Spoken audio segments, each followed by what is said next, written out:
Welcome back, folks, to another video. Today I'm going to be talking about the light tab and ranking the items within it. Our first item is the campfire. So this is pretty useful, basically only for deer clops battle. That's pretty much the only time I ever use it. Pretty much the only time when I would ever recommend you build it, because it's pretty useful in that situation and you only have to make it when you actually want it. We're just going to put it in A tier. It's not like super useful in a whole bunch of situations, so it can't go in S tier, but it is the strongest item to be used to get rid of the frost from deer clops, and tanking deer clops is pretty efficient, so we're putting that up in A tier. Fire pit we are going to put up in A tier also. So this is used for cooking some items in early game. In later game, you really don't need it anymore. The skilled furnace kind of takes its place over, and lighting up the base is just better using the lantern. That's just more effective than using a fire pit, although I'll still usually leave a fire pit in my base just because I want to. So yeah, it just gets outclassed in late game, but it's pretty good for early game cooking. Torch, S tier. So this is good for warming yourself up by burning on trees in winter. It is good as an early game light source, as it lets you travel around and you don't get stuck stationary like how you would if you tried to use a fire pit, which would cause you to get attacked by monsters and be unable to run away when you do not have good weapons or armor yet. And yeah, it's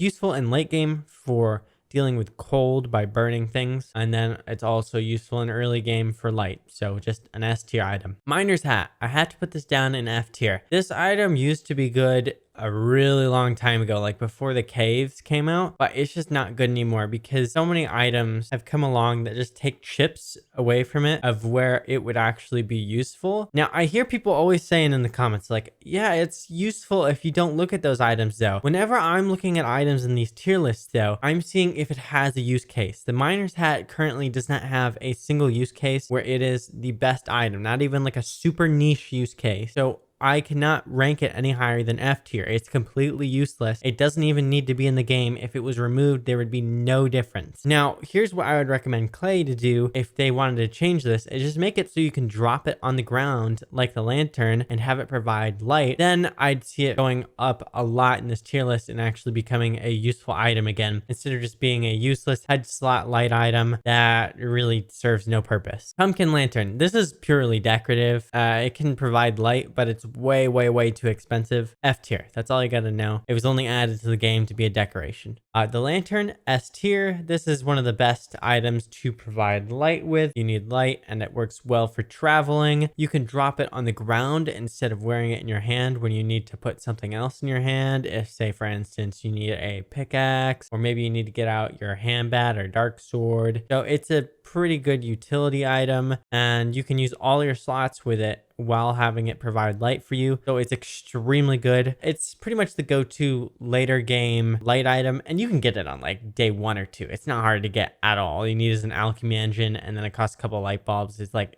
nothing. Very cheap. And then you can refuel it with light bulbs too. Endothermic fire. These items are so stupid. These endothermic fires. I have to put them in F tier. So basically, they're a fire for summer, right? To cool you down. First off, in summer, your best place to be is the caves. The caves ambient temperature is lower, so summer actually provides like barely any downsides in the caves. Like it's pretty much equivalent to autumn as long as you're in the caves, except food spoils faster. Second off, normally the thing that fire pits are good for is for being able to cook food on them. You can't cook food on these. Third off, these aren't even good for cooling yourself down. By this point in the game, you can have an ice box, and what you do is you take 2 thermal stones. If you had to stay on the surface for some reason I can't possibly understand, you take 2 thermal stones, put one in the ice box, you take the other one with you that's already cold, and then when you come back to the base, you swap the thermal stones out, so one's getting warm and you take the cold one again. You could also do that with Snow Chest or whatever he's called, that you can take that with you at all times because he acts as an ice box. There's really just no point. These things are worthless. And then there's also some people who are going to say, oh, but it's good for light, blah blah blah. I have a lantern for that. Torch also would work for that, as neither of these provide any heat, so they're actually just neutral. They wouldn't cool you down, but you don't need these to cool you down. They're way too expensive for that. Total waste. Same thing goes for the endothermic fire pit. Total waste. I would never build these. Not worth it. Total waste. These could really get a big buff in the future. I would hope that Clay would add something where it's like, oh yeah, you can freeze foods with these and they'll last longer, or you get like some weird type of food with it that's like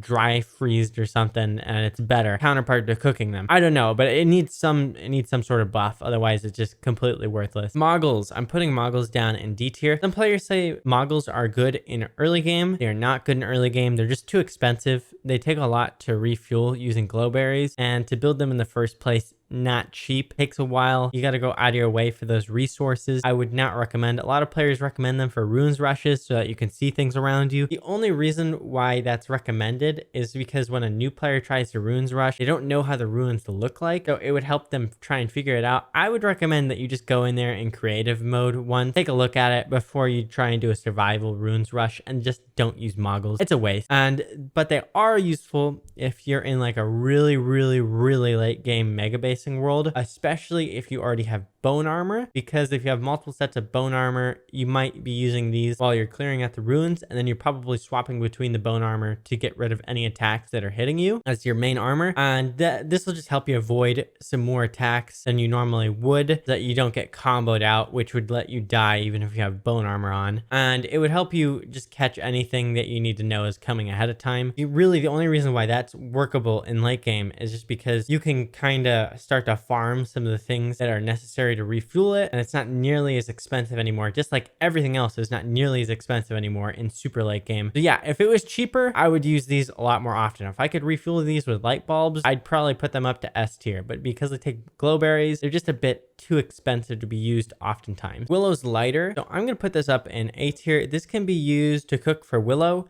If she makes other ones, I think they can also be used by Walter, and then Worley, I think, can also cook on them, which is pretty nice. And then other than that, it's basically just a better torch, you could call it. Now, the lantern still outclasses it in a lot of situations. Having a better torch, kind of nice, so that you can light trees if you need it in winter, even if you're not playing as Willow. So yeah, pretty nice item. And if you are playing Willow, they're pretty cheap. You can use it to cook. It'll help make your sandy go up, just like other fire items. Yeah, it's just a pretty nice item to have. Not a very big deal if you don't have it, but it's kind of a nice item to exist. Okay, we got both the glow caps here. So one of these, you can put something in it that makes it so it lasts longer light wise. I'm forgetting what it is right now. I never do these. These are such a late game item. And then the other one is just cheaper, but you can only put like light bulbs in it. Yeah, you can put spores in one of them. That's the upside to the more expensive one. I'm pretty sure this is the more expensive one, so we'll put that one in C tier. And we'll put this one in D tier because the more expensive one just lasts a lot longer on the light. These make it so that whatever you put in them for the light, it spoils significantly slower, and it'll provide light from those, like light bulbs or whatever you're putting in it. And they provide light for a really long time. The issue is they're stationary light. And then the other issue is that they are dropped from Toadstool, and it's like completely random, and Toadstool is a total pain. I would never ever make these because it just takes way too long to play for these to ever be worthwhile to make. Like, I'd say you probably got to pass like day 300 before these become an efficient item, because Toadstool is just such a resource drain. He's not even a hard boss. He just takes so many resources. You can't use a handbat on him. You like basically have to use dark swords or something similar, because otherwise he'll just spoil your handbat. And he also will hit you just these random crap, and he has so much health to get through. It's such a pain. I would not normally go for these. And yeah, that's your tier list. Make sure to like the video and subscribe. Otherwise, I'll set you on fire with this torch right here. Bye-bye, guys.